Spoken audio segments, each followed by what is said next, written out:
नमस्कार, खबरों की खबर में आपका स्वागत है। नेपाल में चीन की साजिश के ऊपर अंतिम हथौड़ा पड़ चुका है, क्योंकि भारत के सेना प्रमुख एमएम नरवणे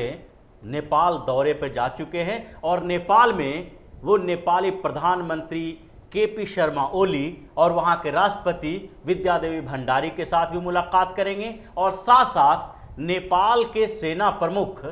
पूर्णचंद्र थापा के साथ भी उनकी मुलाकात होगी। अब नरवणे की जो दौरा है, उनका जो नेपाल जाना है, वो इतना महत्वपूर्ण क्यों हो गया है और चीन की साजिश कैसे नाकाम हुई, इस बात को समझने के लिए ये देखना पड़ेगा कि भारतीय सेना प्रमुख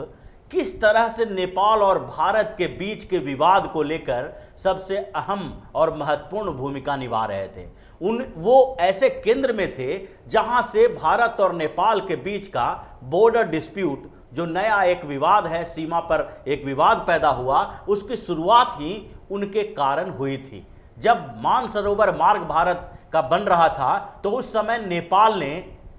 3 क्षेत्रों के लिए एक सवाल उठाए। नेपाल का कहना था कि भारत के क्षेत्र, जो 3 क्षेत्र हैं, काला पानी और लिम्पुआधुरा और लिपुलेख का क्षेत्र, ये 3 क्षेत्र है वो नेपाल का है और भारत का इस पे कोई अधिकार नहीं है। नेपाल ने सबसे पहले ये मुद्दा जब उठाया तो भारतीय सेना प्रमुख एमएम नरवणे ने ही पहली बार ये कहा कि नेपाल चीन के इशारे पर काम कर रहा है और नेपाल के प्रधानमंत्री केपी शर्मा ओली चीन की कठपुतली बने हुए हैं। इसके बाद नेपाल ने इस विवाद को और बढ़ा दिया, क्योंकि भारतीय सेना प्रमुख का ये बयान नेपाल को अच्छा नहीं लगा। केपी शर्मा ओली को इसका बुरा लग गया कि नेपाल एक सोवरन देश है, कंट्री है, और उसके लिए ये कहा जाना कि नेपाल है जो चीन की कठपुतली बना हुआ है, ये बहुत ही खतरनाक है। उनकी सोवरेंटी के ऊपर सवाल खड़ा करना है कि नेपाल एक स्वतंत्र और संप्रभु देश है या नहीं है, या दूसरे के इशारे पे काम करता है। तो यहीं से इस विवाद की शुरुआत हुई थी, जिसके बाद नेपाल के प्रधानमंत्री केपी शर्मा ओली ने भारत के साथ विवाद को और बढ़ाना शुरू कर दिया। उन्होंने उन 3 क्षेत्रों को नेपाल का हिस्सा बनाने के लिए नया नक्शा जारी किया और उस नक्शे में लिम्पुआधुरा, काला पानी और लिपुलेख के तीनों क्षेत्र को नेपाल के अंदर दिखाया गया। इसे पारित करवाया गया सदन से और राष्ट्रपति की मुहर भी लगवाई गई और नया नक्शा नेपाल में सामने आया, जिसमें भारत के ये 3 क्षेत्र नेपाल का हिस्सा बन गया, जिसको लेकर भारत और नेपाल के बीच का संबंध खराब हुआ। और ये खराब दौर से गुजरने के बाद जब चीन की दखलंदाजी नेपाल में बढ़ने लगी तो नेपाल की कम्युनिस्ट पार्टी के अंदर फूट पड़ गई और केपी शर्मा ओली के खिलाफ नेपाल कम्युनिस्ट पार्टी के कई नेता विरोध में उतर आए। उनके खिलाफ उन लोगों ने मोर्चा खोल दिया, जिसमें 3 पूर्व प्रधानमंत्री भी शामिल थे। माधव कुमार नेपाल, झालानाथ खनल और उनके अलावा पुष्प कमल दहल प्रचंड ने नेपाल के प्रधानमंत्री केपी शर्मा ओली का विरोध करना शुरू कर दिया और नेपाल के कम्युनिस्ट पार्टी के बीच विरोधी स्वर उभरने लगे। 1-2 गुट बन गया और दोनों गुटों के बीच तनाव इस स्तर तक बढ़ गया कि नेपाल के प्रधानमंत्री केपी शर्मा ओली को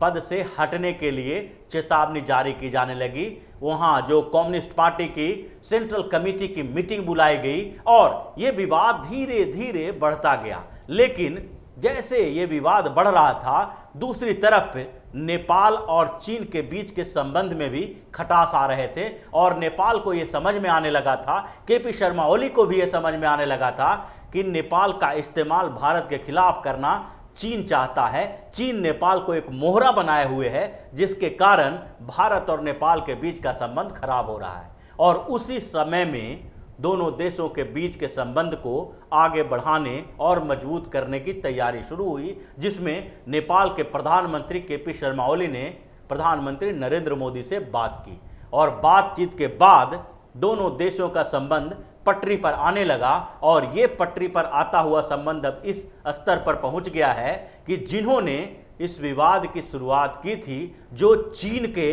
कठपुतली बोले थे नेपाल को, उनको नेपाल ने अपने यहाँ आमंत्रित किया है, क्योंकि नेपाल के सेना प्रमुख पूर्णचंद थापा के आमंत्रण को स्वीकार करते हुए ही भारतीय सेना प्रमुख नरवणे वहां नेपाल गए हैं और वो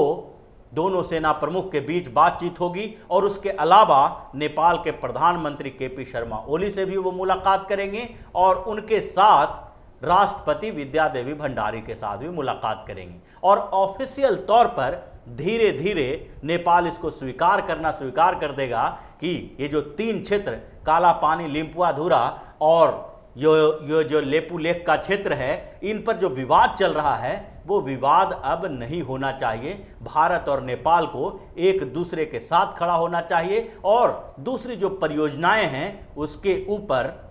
काम किया जाना चाहिए। यही स्थिति अब इस भारतीय सेना प्रमुख के 3 दिन के नेपाल दौरे के बाद होगी और इसी को लेकर चीन की परेशानी बढ़ी हुई है। चीन नहीं चाहता था कि किसी भी स्तर पर नेपाल और भारत के बीच का संबंध फिर से ठीक हो, क्योंकि इससे चीन को सबसे बड़ा नुकसान होने वाला है। चीन जिस तरह से गालवान वैली में एलएसी के पास सीमा विवाद पैदा किया और उसके बाद भारत को घेरने की कोशिश की, उस घेरने की कोशिश में उसने नेपाल का तो इस्तेमाल करना चाहा ही, उसके साथ साथ श्रीलंका और बांग्लादेश का भी इस्तेमाल करना चाहा, म्यांमार और भूटान का भी इस्तेमाल करना चाहा। क्योंकि पाकिस्तान के साथ पहले से ही चीन के अच्छे संबंध है, इसलिए पाकिस्तान ने भी एलओसी के पास कुछ गतिविधियां बढ़ाई थी और आतंकी तरीके से पाकिस्तान ने भारत के ऊपर दबाव डालने की कोशिश की। लेकिन पाकिस्तान का दबाव भारत के लिए मायने नहीं रखता है, क्योंकि भारत और पाकिस्तान पहले से ही इनिमी कंट्री हैं, दोनों दुश्मन देश हैं और पाकिस्तान के हर गतिविधियों के ऊपर भारत की नज़र होती है। लेकिन उसके अलावा म्यांमार, भूटान, बांग्लादेश और श्रीलंका के साथ भी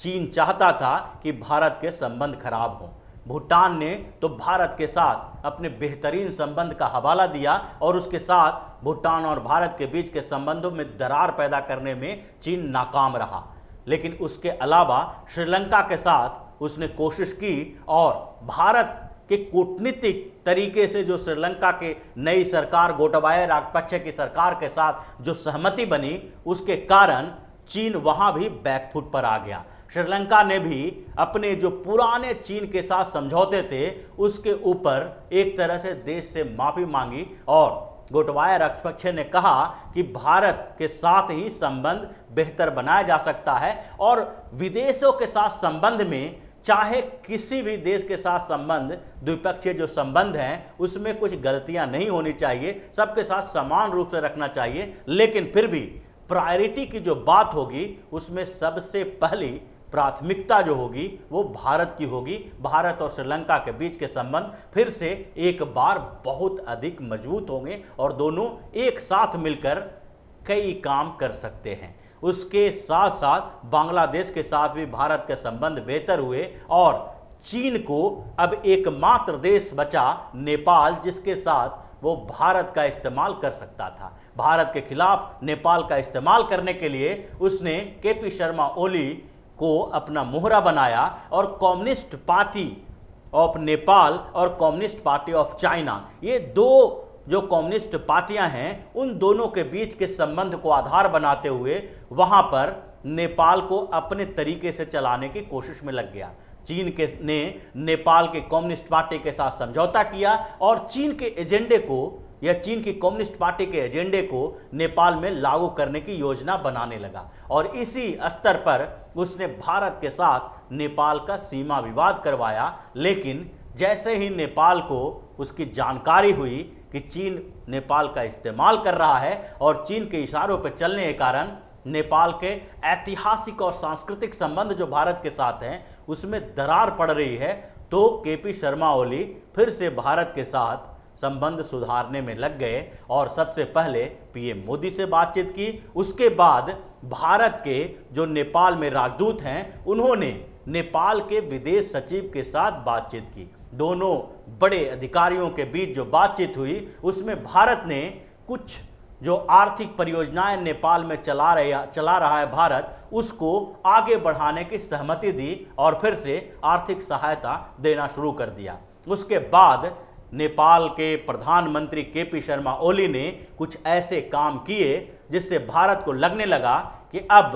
नेपाल भारत के साथ सही मायने में मजबूत संबंध बनाना चाहता है। केपी शर्मा ओली ने भारत को दिखाया कि जो सीमा विवाद है, काला पानी और लिपू लेक और लिम्पुआधुरा के जो क्षेत्र के बीच सीमा विवाद है, वो सीमा विवाद को अब नेपाल नहीं मानता। हालांकि ऑफिशियली इसकी घोषणा अभी नहीं की जा सकती है। दशहरे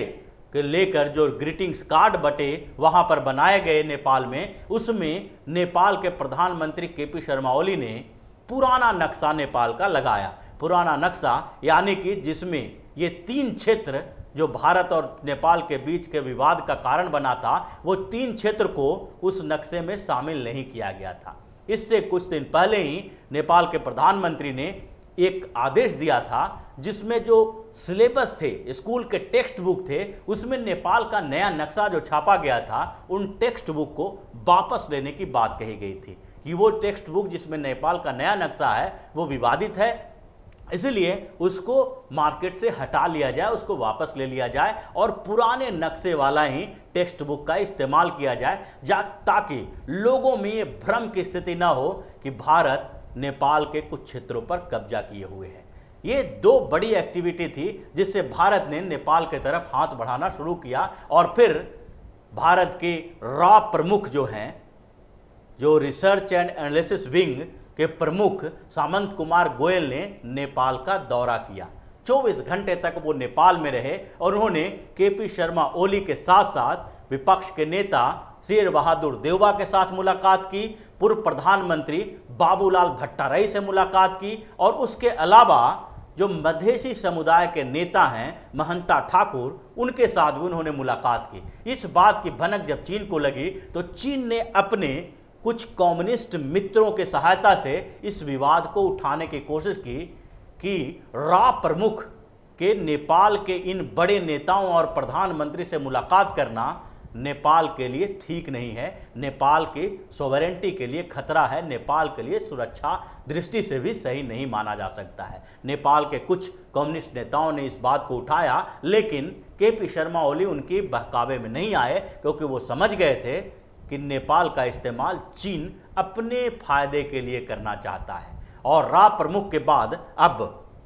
जो भारतीय सेना प्रमुख हैं वो नेपाल गए हैं, वो 3 दिन तक नेपाल में रहेंगे और 3 दिनों के बीच सबसे पहले वो नेपाल के सेना प्रमुख पूर्णचंद थापा से मुलाकात करेंगे, जिसमें दोनों देशों के सैन्य सहयोग के लिए बात होगी और सेना में नेपाली सेना को भारत सरकार कैसे मदद दे सकती है, उन चीज़ों पर चर्चा के साथ साथ सीमा विवाद पर भी बातचीत होगी, ताकि वो आगे की पृष्ठभूमि तैयार की जा सके। उसके बाद जो भारत के सेना प्रमुख हैं उनको नेपाली सेना का मानद जनरल का दर्जा दिया जाएगा और साथ ही वो जो नेपाल के प्रधानमंत्री केपी शर्मा ओली हैं उनके साथ भी सेना प्रमुख नरवणे मुलाकात करेंगे। और दोनों के बीच जो मुलाकात होगी वो सिर्फ औपचारिक नहीं होगी, क्योंकि इसमें गंभीर चर्चाएं होगी दोनों देशों के सुरक्षा के दृष्टि से क्या क्या चुनौतियां हैं उसके ऊपर, क्योंकि चीन दोनों देश के लिए सुरक्षा चुनौती बन रही है। और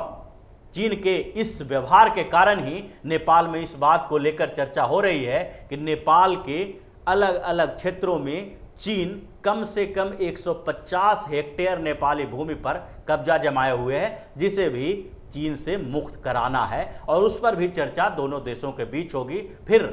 राष्ट्रपति विद्या देवी भंडारी के साथ मुलाकात करेंगे और इस पूरे भारत और नेपाल के बीच के संबंध को, जो पिछले कुछ समय से एक गंभीर चुनौती के दौर से गुजर रहा था, उस संबंध को पटरी पर लाने की कोशिश हो जाएगी। और इसी के कारण चीन की परेशानी बढ़ी हुई है, क्योंकि जिस तरह से उन्होंने एलएसी के विवाद को मोड़कर भारत और नेपाल के बीच के सीमा विवाद में उलझा दिया था, वो अब उनकी साजिश कामयाब नहीं होने वाली है और भारत और नेपाल के बीच बढ़ते संबंध चीन के लिए एक चिंता का सबब बना हुआ है। तो इसी तरह की खबरों के साथ फिर से हाजिर होंगे, तब तक के लिए बने रहिए हमारे साथ और देते रहिए हमें सहयोग, ताकि इसी तरह की खबर हम आपके लिए लाते रहें। धन्यवाद। अगर आपको हमारा वीडियो पसंद आया हो तो इसे लाइक करें, हमारे चैनल को सब्सक्राइब करें और हाँ, बेल आइकन दबाना ना भूलें ताकि आप तक हमारे वीडियो की नोटिफिकेशन पहुंचती रहे। आप अपना सुझाव हमें कमेंट बॉक्स में दे सकते हैं। हमारे साथ जुड़ने के लिए शुक्रिया।